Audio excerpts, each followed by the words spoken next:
Globally, the Macan is still Porsche's biggest seller this year, actually up 18%. Wow, so the global picture is strong.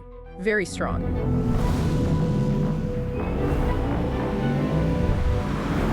Welcome to the Deep Dive. Today we're taking a close look of the brand new all-electric Porsche Macan GTS. And those three letters, GTS, they mean something special to Porsche people, don't they? It goes way back. Absolutely. Back to the 904 Carrera GTS in 1963.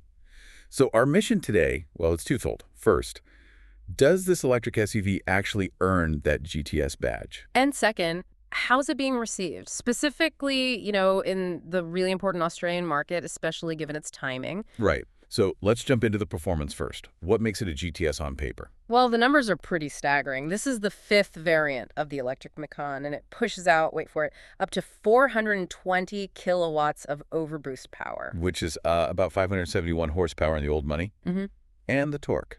Colossal, 955 newton meters, just massive pulling power. And that translates to speed, 0 to 100 kilometers per hour. Just 3.8 seconds. That's seriously quick. It really is. And in Australia, you're looking at a starting price of $171,100 RRP. So it's positioned right up there. But power is one thing. The GTS badge, historically, it's about handling, purity, right? Mm-hmm.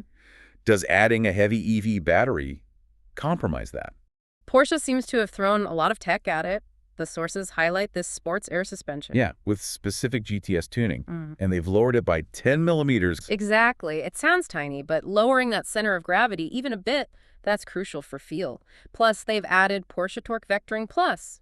And they mentioned this rear-biased weight distribution too, 48% front, 52% rear. That helps agility. Makes sense. And quickly on the EV side, the battery. It's a big one, 100 kilowatt hours usable. But the key thing is the charging speed. It uses that 800-volt architecture, meaning really fast charging.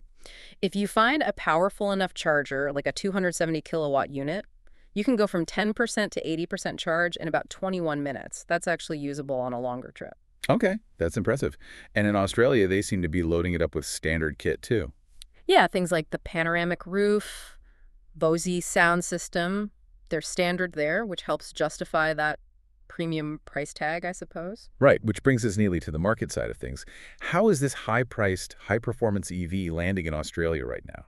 Well, it's landing in a bit of a tricky market context for Porsche overall, down under. How so? Their total sales in Australia across all models are actually down quite a bit, 18.8% year-to-date September 2025. That's compared to a record year in 2024. So a bit of a market correction after a high point? Seems like it. And if you look just at the Macan, the electric one has sold 1933 units up to September this year. Okay, and how does that compare? It's down from 2277 in the same period last year. But, and this is important, last year they still had the cheaper petrol Macan selling alongside it.